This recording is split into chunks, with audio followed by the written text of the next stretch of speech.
Most NFL deals get negotiated with the city. The Washington Commanders needed an act of Congress. To gain control of the land at the old RFK site, the team had to get federal bill passed, something no other franchise in the league has to think about. And the person helping steer that effort took one of the most unlikely roads into sports you'll ever hear on this show. Kirtan Mehta is the Chief External Officer for the Washington Commanders and a Northwestern grad, class of 2004. He came in as a math and economics major aiming for finance, got pulled into mock trial, and let that detour carry him all the way to Harvard Law. Practiced for a few years, decided law wasn't it, and pivoted to politics, eventually serving as chief of staff to a U.S. senator, with a stop in an early-stage startup called Robinhood along the way. 2.5 years ago, the chance to combine all of that with a lifelong love of football was one he couldn't pass up. In this conversation, Caroline digs into what that path actually unlocks, translating between owners, fans, and 3 separate jurisdictions. The $2.7 billion investment meant to turn a sea of parking lots into a national neighborhood. Why the Nationals ballpark is a blueprint for everyone keeps looking to. How data and AI are shaping everything from construction timing to a roof that keeps the building busy 200 plus days a year. In the leadership code, they call it Commander Standard. It's a sharp look at politics, real estate, and the revenue underneath one of the biggest projects in American sports. I'm Bryce Clinton, and this is the Roar Podcast.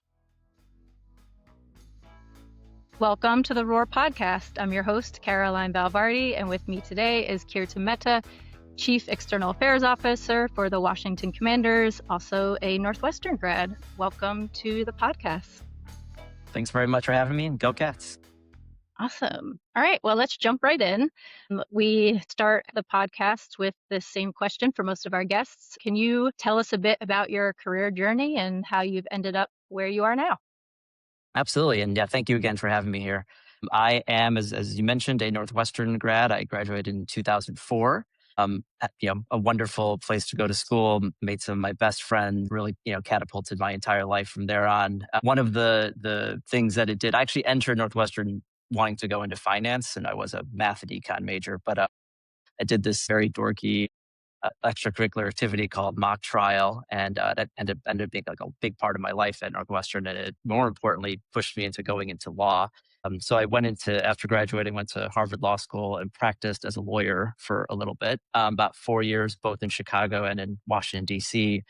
Turns out I don't really like being a lawyer, may not be good at it. So I pivoted to politics. I sort of, most people when they go into politics, sit down with folks, think about how to network, how you get a job, how do you break into the business, that kind of thing. And I got incredibly lucky. I applied off a jobs bulletin board for Senator Joe Manchin at the time, and he accepted me. So I worked for him for a number of years. I actually worked for 2 senators. Most recently, I was the chief of staff to Senator John Hickenlooper from Colorado. But in between, I worked for a governor. I've had private sector jobs, both as a trade association lobbyist. Also worked for a startup at the time, called Robinhood, which is a now well-used stock trading app. But the biggest thing is I love football. I'm a huge fan of all sports, but football is my favorite. So when the opportunity came where the Washington Commanders, under their new ownership, were looking for someone with my background, it just was something I could not say no to. And it's been just a delight the last 2.5 years. That's such an interesting journey that you've had from the law side and then into politics and now with the sports. And so I think that's probably a bit unusual or different from majority of the topics and guests that are on this podcast. So super excited to dig in deeper on some of these topics and that type of background and this role really means in the sports space. Can you talk a little bit about how your experience in politics and working on Capitol Hill and being in DC, what you've learned from that, how that's helped you in the role now? Yeah, no, thank you. And yeah, as I say it out loud, it probably comes off like I can't keep a job or something like that. But it's been a fantastic journey of just very different experiences that, yeah, to your point, have kind of come together to make sense in this realm. A lot of sports teams and certainly even football teams don't necessarily have someone in my role. It just kind of depends what the teams are going through. And even in external affairs or public affairs role at other football teams, can be sometimes more communications based. They can be more community relations based. But just given that the commanders were looking to build a new stadium, we're dealing with a lot of different government jurisdictions. This role that they were looking for had to be more government relations focused, someone who actually had experience at different layers and different levels of government. And so it kind of fit the bill in many ways. And they were actually one of the interesting things for the Commanders Stadium process is that unlike any other team in the nation, they needed a federal bill to pass in order to gain control of the land that where former RFK Stadium was and where the new stadium is going to be. That's just very unusual. So having someone who had Capitol Hill experience was a critical component to it. And the other thing I'd say is, for professional skill sets, I think apply to all industries, not necessarily just sports or whatever. A service to your constituency, a professionalism, a persistent desire to figure it out when things get difficult. I mean, all those things apply to every industry. And so that I think was a big part of this. The one difference is sports is it is often a zero-sum game, but politics is a sport of addition. And so that is the one unique aspect that my previous experience, I think, brought to this. Similarly, in public affairs in my role with Surge and in the sports space, and when you're doing on the real estate side and these development projects and stadiums and the mixed use districts, there's just so many diverse stakeholders involved in all of this. And so what is your approach, or what have you found to be successful, or how do you find the points of intersection with all these stakeholders? You have sports team executives and then sports teams ownership, but even within that, there's different ways of looking at things. Then obviously there's the fans, and then there's the city and that political layer, and their stakeholders are really the public, and how are they going to perceive all of this? So there's just so many different stakeholders with different interests. So how do you find these points of intersection so you can get things done where that mutual benefit lies? Yeah, great question, and it really is the $1 million question that we deal with in our in both of our roles. One way of thinking about it is a lot of the job is really translating between different groups. Often they actually have shared goals, but they just don't know it because they approach it from different perspectives, and there might be a sort of latent distrust that therefore they can't see if they're actually trying to go towards the same kind of thing. So like just as an example, in our case, a desire to build a world-class stadium appeals to the league and the owners in a different way than it might to the local community. I mean, the arms race of the NFL to have the best stadium is not necessarily what the local community cares about, but actually both benefit greatly from this sort of transformational project. For the community, in our case, it is going to change the whole trajectory of the neighborhood that it is in, which is currently a sea of empty parking lots. And that 180 acres is going to be not just a stadium, but an entire neighborhood in a place that otherwise was dormant. So, making sure both sides are able to see that and are looking to our job, of course, and making sure that's communicated is a key component. It doesn't, of course, I don't want to have any false pretenses here. It doesn't always line up perfectly. Of course, sometimes they are at odds. And in those cases, we take the time, especially folks in the public affairs world, I think, take the time to listen to all stakeholders, engage in meaningful dialogue, negotiate as best as you can to arrive at a solution that fits within the art of the possible. And, in our case, we were able to secure an 11-2 vote before the DC Council. So we believe that we actually were able to sort of fit into that solution. You brought up a couple of things there when you answered my questions.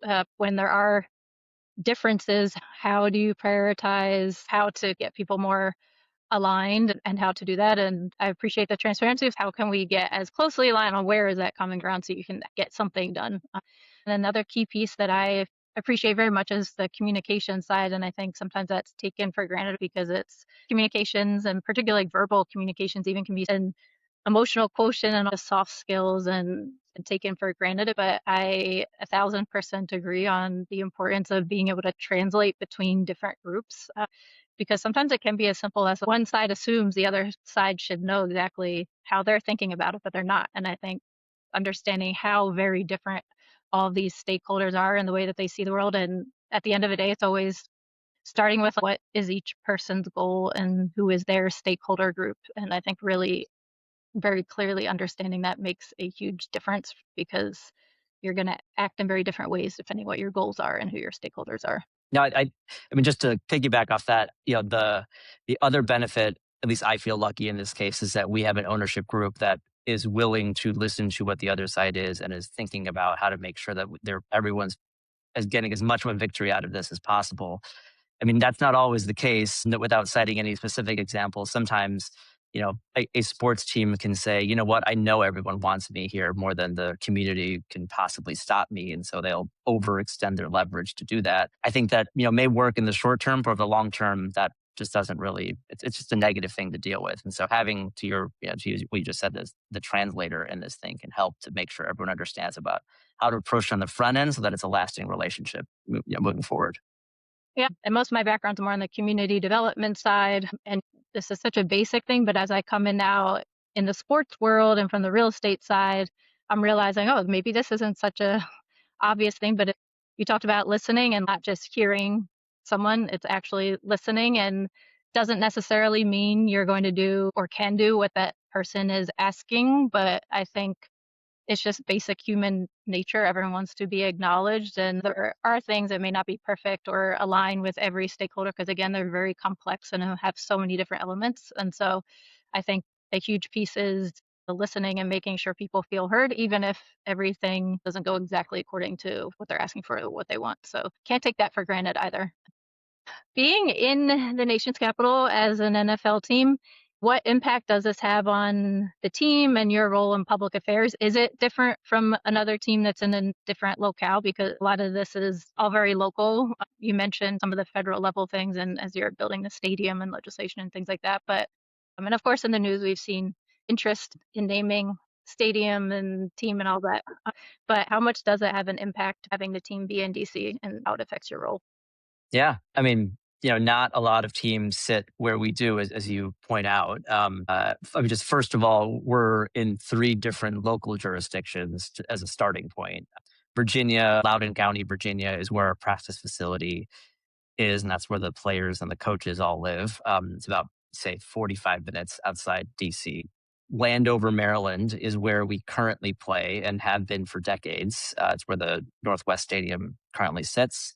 And we actually own the land around Northwest Stadium and the parking lots. It's like almost 160 acres. So it's not, it's not a small property necessarily. And then DC is where we will be and have been, but we will be starting in 2030 when the new stadium is constructed. So like already there's 3 different jurisdictions that we sort of have to balance and work with. I'd say underscoring that is the fact that our fans come from all 3 jurisdictions, right? It's actually pretty evenly cut between those 3. And so, DC's in the middle of the things, so it kind of makes a lot of sense to have a stadium there, but you have to make sure that you're listening and appealing to fans from all 3 places. But on top of that, as you sort of implicitly point out, we have the overlay of the federal government since the stadium is on federal land. And I talked about how the Commanders needed to pass a federal bill with the help of the NFL and the mayor of DC. That's not a thing that other teams generally have to worry about. And certainly on an ongoing basis, we still have to have this understanding that we are on federal land and what that means. So, the role of this team and the role of this particular position must make sure that all those jurisdictions are heard. As you said, as you point out before, making sure that everyone feels listened to, making sure that they're engaged and not just sort of like taking us for granted, we're taking them for granted. And we're all working together on a mutually beneficial, resolution to all things. Sometimes that there can be pressure points on that end, whether it be competition between the jurisdictions or outside factors trying to get involved. But by and large, there are solutions to all of them that we sort of work through and think about. As you get into this huge mixed use development project, how does your team look when it comes to the public affairs side? Like you said, there's 3 jurisdictions. And so has your team grown on the public affairs side, or is that something you use outside groups? Or you can talk a little bit about what that looks like, because in the sports world and now college level and down to youth level, even everyone's doing these real estate mixed use projects and involves so much of that public affairs and working with cities and things like that. But how do you structure your team as much as you're able to talk about, or even generally what you think works best? Yeah, no, I think one thing that the Commanders have done that other teams, maybe are starting to do but haven't done in the past is have dedicated teams that are working on the stadium and the mixed use development. Usually, the experiences that we have heard from is people have like 7 hats on as they go through a stadium process and they sort of try to plug whatever holes exist. We've built out a big real estate team that approaches this as a big real estate project, because that's what it is. It's not necessarily a football team trying to get involved in real estate. It's a real estate team trying to do that kind of thing. So we've grown dramatically in that role, both internally as well as with outside consultants.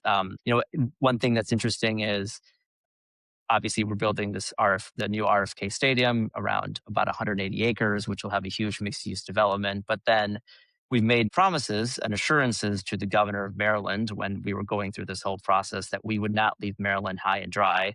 So when the team leaves, it will not just demolish the stadium that's currently there, but actually have a mixed-use plan that will also revitalize that neighborhood as well. And so you kind of have two big projects going on at once, to say nothing of the fact that we want to make sure the practice facility remains at the top of the game and that we're able to attract the best players because we have one of the best practice facilities. So you can't do all that, I think, if everyone has three jobs at once. So scaling up on all those teams has been critical so far to our success, and, by the way, to meet our deadlines.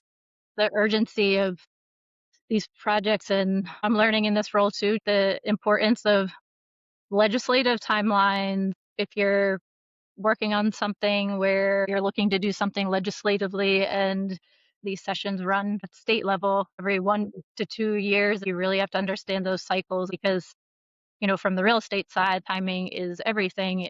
And from the team side, you need to push these as fast as possible, but they're not quick projects to move through, and construction and building. So the timing piece is so important too, but it ties so much into, if you're working with the public-private partnership, making sure that's aligned and getting ahead of legislative cycles. 100%. Yeah. I mean, the political calendar can be a challenging one, especially with local jurisdictions, but also true at the federal level to the extent that's necessary, because they're busy with a lot of other things. And as part of that, and this may be an obvious point, but you never know when things will change politically for you, right? Like, even though you think you have all these allies right now, it's like, oh, let's just wait for next January to ask for the thing. You might not see what happens in an election, and therefore, so all of a sudden your allies don't, they're not there anymore to champion your causes. So that's critical too. On top of that, for us, we have other kinds of deadlines where, if we're able to build this stadium by 2030, which we are definitely on track to do, that allows us to attract the Women's World Cup in 2031. It allows us to attract the Rugby World Cup, which is one of the top sporting events internationally, in 2031. It allows us to have a football season, obviously a year earlier than if we were to start in 2031, for example. So those are like major financial and international reasons to make sure that we stay on time and on budget. So much of it ties back to the communications piece of it too. From the sports side, those teams coming in and saying, oh, we need to do this, we need to push the timing really hard. I think just that extra explanation of making sure that from the public side and from the city side, understanding all of the benefit to them, and like you said, what that brings, the ability to do this in the timeline that you're doing it allows you to then draw larger scale events and more people coming to the city and driving more tax revenue and jobs and all of these things. It kind of leads me into another question around the communications more to the public, as these mixed use districts are becoming much more substantial and not just a fan zone. And I've asked this to other guests as well, how we make the case more clear that it's not just the stadium or arena anymore, helping the public understand what is the benefit of the large scale mixed use, because all the pushback always is, why are public dollars going to stadium or arena? But I think there's still work to be done to tell the larger story now that these mixed use districts are, again, there's some argument to be made around even a fan zone, but this is now housing, it's hospitality, retail, and these are not just temporary construction jobs. This is long-term permanent impact or permanent jobs. So I don't know if you have any thoughts around that, just the storytelling, particularly to the public, helping them understand this. It's not just about the sports team. Yeah, no, it's a great question. It was probably our sole focus when talking about what we can bring to the process here. The Commanders committed to making a $2.7 billion capital investment in this Ward 7 that is admittedly money that goes towards the stadium itself. And for people who were opposed to a stadium or were lukewarm about a new stadium, that's like, okay, that's a lot of money, but like, what does that actually bring to us? And we said from the very beginning, if all we do is build a stadium, we will have failed the moment for sure. This is a critical time to build a neighborhood of which the stadium is an anchor that will drive the economic development around it. And, there are a lot of particulars there, right? What kind of housing are you going to have? Is it only going to be luxury apartments? Is there going to be affordable housing, which is a major thing in the city? What is the environmental implications of the stadium and the surrounding area going to be? How is this going to disrupt traffic and for existing people? How might it price out the people who currently live in the area when property values go up and therefore costs go up? The area where the stadium is a little bit of a food desert. There's not enough grocery stores. So what can we bring to make sure that this neighborhood includes the kinds of things that other neighborhoods have? And that's all really important. And we made, listened, as you point out, and make sure that we can, whatever we can, make guarantees on those kinds of things. The one I think advantage in the Commanders' favor, besides the fact that the team is just, very popular and residents wanted the Commanders to come back home, was that there is another project at a little bit of a smaller level, but did exactly what we were promising to do, and that's the Nats ballpark. When that was built in the 2000s, there was actually nothing around it. It was, I wouldn't say a wasteland, but there's very little development in that area. And the Nats ballpark was finally built. It took a little bit longer because there wasn't one, developer like there will be in this case. But if you look at it now and you look around, it's just like that. It's a whole neighborhood that just wasn't there before. And it has those things like a grocery store and caring about environmental issues and housing at different levels from luxury to affordable. And it's a place that people want to go, not just on game day, but every day. And I think that's exactly the kind of thing that we have, promised to do and will be delivering and be focused on for the new stadium. Yeah, I think about it even more broadly too, because the reality is there's rightfully so much pressure around affordable housing and making sure that these are inclusive. And a lot of times the reality, a lot of stadiums and arenas are built in typically lower income, lower wealth. And so it's making sure that people in those areas are also benefiting.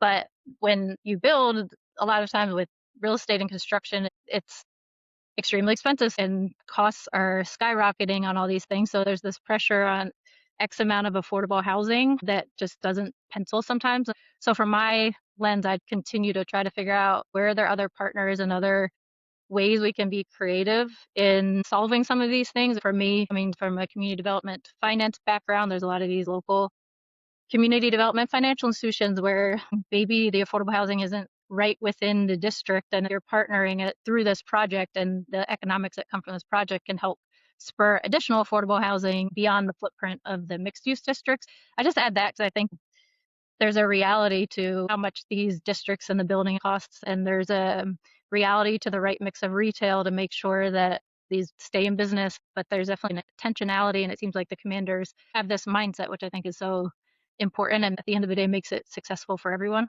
versus the public backlash of it's just for the sports team. And I don't know if there's anything at this point like creative partnerships or partnerships in general that you guys are thinking about around some of those things. Yeah. We have, I think one of the benefits in our situation, which is not always the case when it comes to sports teams trying to either renovate or build a new stadium, which is we have a lot of great partnership with the city itself. The mayor, especially, was, critical to allowing this to happen. If she wasn't driven to making sure that the Commanders come home and has not continued to be driving this, despite the fact that she's actually retiring at the end of the year, she's still very much focused on this happening. And that I think is critical for us because, yeah, we can only bring so much to the table. We have creative ideas. We're doing it on the front end. But if we don't have the buy-in from the city or they view us skeptically, then I think it's harder to get to the solutions that you want to get to. But we really feel lucky to have both a mayor and a council that gets it. They've seen the struggles happen in other parts of the city when you make an imposition for you to provide no support to allow that developer to do that.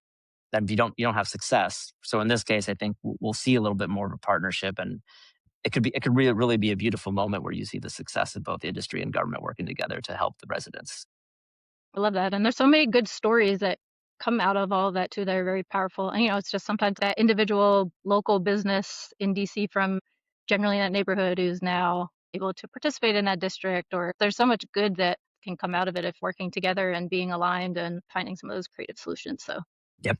thank you. Yeah, very excited to see where all of it goes for the Commanders. And so transitioning a little bit still on the mixed use development, but this is the Roar podcast, and Roar is Surge's data analytics platform. And the focus on the episodes, which now we're expanding a bit, but is how data is being used in the evolution of data and AI for decision making. So as the Commanders look at the mixed use district, how Are you guys using data and AI or thinking about that? Or how are you thinking about the programming mix in this district that, again, pencils, but also satisfying what the community needs and what is going to be successful long term for that neighborhood? So if you can talk a little bit about the data side of things, data informed decision making, things like that. Yeah, absolutely. Let me start with, I know the question is really, we want to focus on mixed use, but just as an Yeah, example, let me feel free talk to a be little bit broader. about, yeah, but like data is huge in football. If anyone who has watched a game sees like the next gen stats that the NFL puts out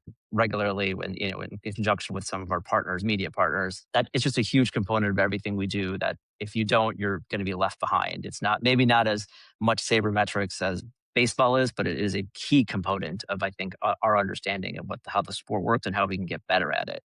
On the corporate side, data is also critically important. The NFL has this initiative called Voice of Fans, and it essentially is more or less a survey of fans after a game and seeing what worked, what didn't work when they came to the stadium. Right, things like traffic, things like food, things like service, experience. It won't surprise you to know that when the team wins, the voice of fans score is a little bit higher than when the team loses. As you can imagine, the beer tastes a little bit better when you won 40-20 or whatever. But that, I think, that component of data is a critical piece that we're just using in every aspect of what we do, both again on the football side, but also on the corporate side.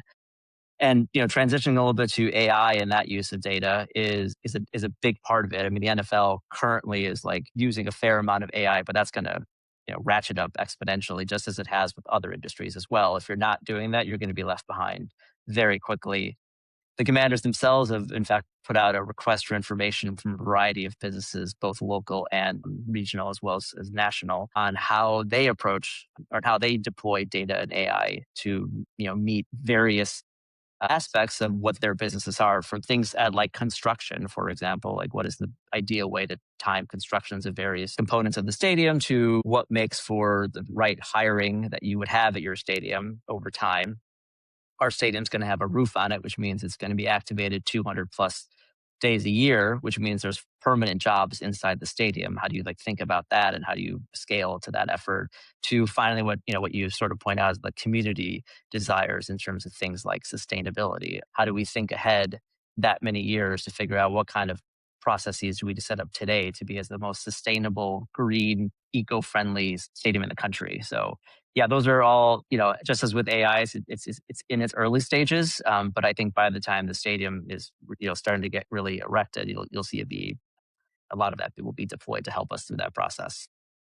We talk about that a lot at Surge Art, planning with different groups. Like, I know you guys, I think, are working with HKS and Gensler, and what is working now or popular now. Everything's moving so quickly, so it is really hard to.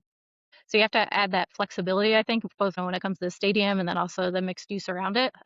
I don't know if there's anything yet that you guys are talking about with the stadium and or the mixed use yet, because we were thinking so much about experiential, and now every stadium and now the areas that we're building around them, how you create that level of a shared experience that people are desiring, and how technology plays into that. I don't know if you are that far along yet. I'm thinking about that, but how are you guys thinking about the experiential, both from fan experience within the stadium and then also as you start to build out and think about what are the components of the kind of mixed use space around it?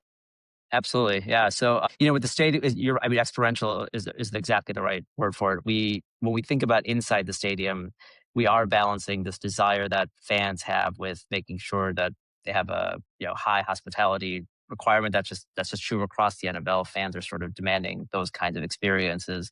But also, it's a football game, and you got to make sure that the average fan has access to it and is able to enjoy it. It's not just quiet inside the stadium with a bunch of people wearing suits, for example, right? So that balance is a big part of the inside of it. Thinking about things like technology access, I think I can't be the only one who's gone to several arenas and stadiums and found my phone unable to work and I can't send a picture. Things like how easy it is to get food, how easy it is to go to the bathroom, things like that, I think are critical in terms of our design process inside the stadium. Outside, equally true. This, RFK for a long time was the entire time, I should say, was just a sea of parking lots in the stadium. And so people tailgated. It's like a core part of their memory of going to RFK. It's the same thing at Northwest Stadium. Well, we're going to be having this mixed use development, right? And that means that you have fewer parking lots because you've built buildings in those places. And so how does that tie into the the pregame experience that fans are going to have? For the ones that want to tailgate, how do we maximize this for that? For the ones who want the newer experience of going to bars and restaurants before a game, how do we make sure that they're able to get to those things without feeling like they have to go out of their way to get there? So yeah, we're very mindful of this. It is the part where I think technology and data will be critical is the phasing of it, because not everything's going to be built at once, right? On day one, it's going to be the parking garages and the stadium, and we want to bring as much other things on as quickly as possible. But as fans' behavior starts to crystallize, that becomes more and more difficult to do. So we want to make sure that they're aware of what their desire is on day one, that we can meet it. And you bring up the transportation piece is so interesting, and I've touched on this on a few episodes now with some of the architect groups as well. I don't know that anybody has solved it quite yet because you're just bringing such a mass amount of people, but it continues looking for all the ways to improve transportation. And on the technology side, there are a lot of interesting concepts. I went to one of the commanders, since I'm also based in DC, was just interested in one of the community meetings that were held just to hear people talk about it. And somebody was talking about the automated, some of the subterranean parking, because there's so many questions about, when you build this big parking lot, it's going to block views and all these things. But just transportation general, the Boring Company, I think, is the one where they have like the tunnels underground. It's just all these technologies coming online. Again, interesting to see where we are just a few years from now and how these may be implemented or not, or what's the real feasibility. And obviously need regulation around a lot of them and all that. But Yeah. I think transportation is one that hopefully technology can help streamline, because it's still getting into and out of. And particularly now as you're adding all the housing to it with the mixed use, making sure the people who are living there, that it's still desirable for them even on game day or event day. Yeah, that's right. One of the advantages of the RFK site is that it's 2 blocks away from a major metro station, and it's got actually 3 lines that service it. So that's not something you get in most other cities even. So we're very lucky for that aspect of it. And therefore it means, a high percentage of fans will come through forms that are not them driving themselves to the game, which is key. However, those stations, have been used, but they haven't been used to this level, obviously, since RFK was being utilized. So making sure that we have those proper upgrades, that we're able to bring in people from other parts of the city whether it be via bus or some other capacity is exactly right. The site is built right next to, or it is right next to a river. And so there's a waterbed problem of how deep you can actually go without, obviously hitting water. But there's solutions to that I think technology is critical to solving for. Things you wouldn't have thought about or no one could have thought about 10, even 5 or 10 years ago are now things that we can probably find a solution to. Now, getting a little bit into what drives you personally, we talked about the stadium and then mixed use. And these are huge, complex projects, not to mention all the other non-real estate related work for the team. What are you most excited about coming up, or what keeps you going, particularly through all these can be challenging parts of projects? So what are you most excited about, whether it's upcoming season or just kind of generally going forward? Yeah, no, I mean, both of those things. I think one is as I mentioned, absolutely love sports, and I love it for a lot of reasons. One of them, and I actually think in large part what it means to people who are fans, and for the game and for the team. It just I think on game days when I'm there earlier than most people are, of course, getting ready for my day at work. But you see the fans start trickling in. You see the excitement on their face. The drums are going. People are having a good time. That's just a really cool feeling for me. People are truly moved by experiences, and we aim to supply some of the best experiences that they can hope for. So that definitely drives me for sure. Josh Harris likes to say often that this is when they come on game day, we're inviting someone to our house. It's basically like a house party for 70,000 people or whatever. And if you're the host of that kind of thing, you have to make sure your guests are having a great time. And yeah, there's a lot of joy in seeing someone do that kind of thing. And maybe I don't think it's unique to me, but as a person trained to care about service, seeing joy in our fans on game day, joy in our fans, but the team is coming back home, joy for the city that has its spirit back under this new ownership, that really does make me really happy and drives me all the time. And the last thing I'd say is, even for those who are skeptical or maybe even opposed to the stadium coming, I really believe this project is going to make things better for everybody. I truly believe that. And what drives me also is convincing them that they're really better off for this happening than it just being sitting empty parking lots for decades. This chapter of your career maybe has brought you more joy than others, as you mentioned, maybe not wanting to end up being a lawyer. So it sounds like you have some dynamic things going on in the world. So That's right. When you have a good product, it makes the job a lot easier. Both like actually makes it easier because people want your product, but also it's just like it's like a thing you can believe in doing, which is fun.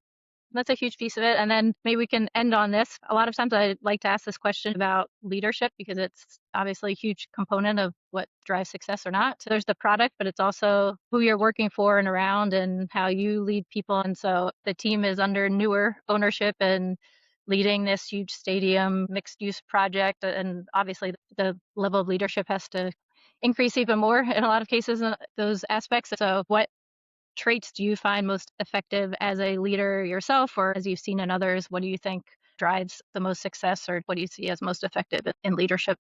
Yeah, no, it's a great question. I'll start by saying that this is such a unique moment in the franchise's history, and a big component of, they've got a new star quarterback that's playing for the team.